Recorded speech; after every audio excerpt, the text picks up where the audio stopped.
Moje jméno je Jiří Burian, je mi 33 let a jsem muzikant, umělec.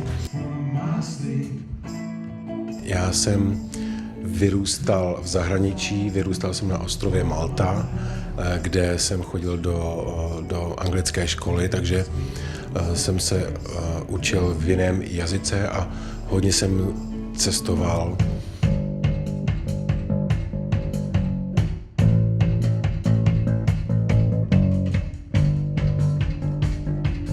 Cestování mi hodně pomohlo, jak rozšířit obzor, tak pomohlo mi v kontaktech, ve zkušenosti v práci a i s studium v zahraničí.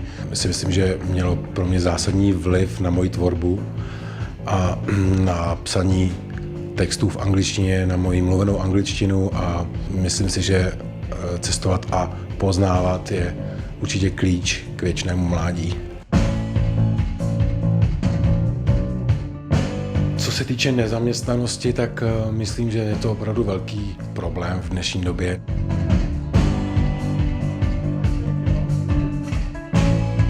Zároveň si myslím, že pakliže někdo opravdu maká na sobě, opravdu na sobě pracuje svědomitě a snaží se být nejlepší, tak že určitě na světě stále je ještě hodně příležitostí pro mladé lidi, kteří chtějí něco dokázat. Takže já určitě držím palce všem. Cestování do zahraničí určitě může hrozně moc pomoct mladým lidem.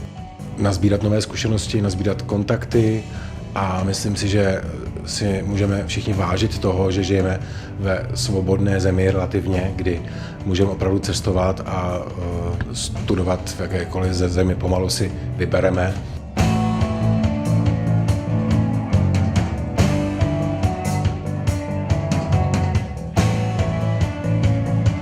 Takže určitě si myslím, že pakliže někdo chce si rozšířit obzory, chce najít nové kamarády třeba v zahraničí, poznat jinou mentalitu jiných zemí, tak to cestování je opravdu hrozně důležité.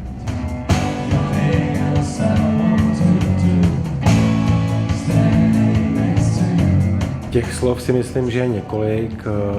Může to být dobrý pocit ze sebe, svědomí, budoucnost.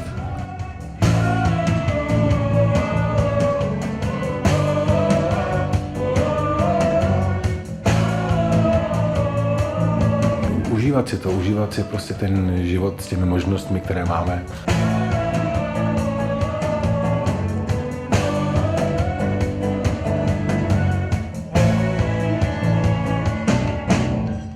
Něco dokázat a být šťastný, pokud možno.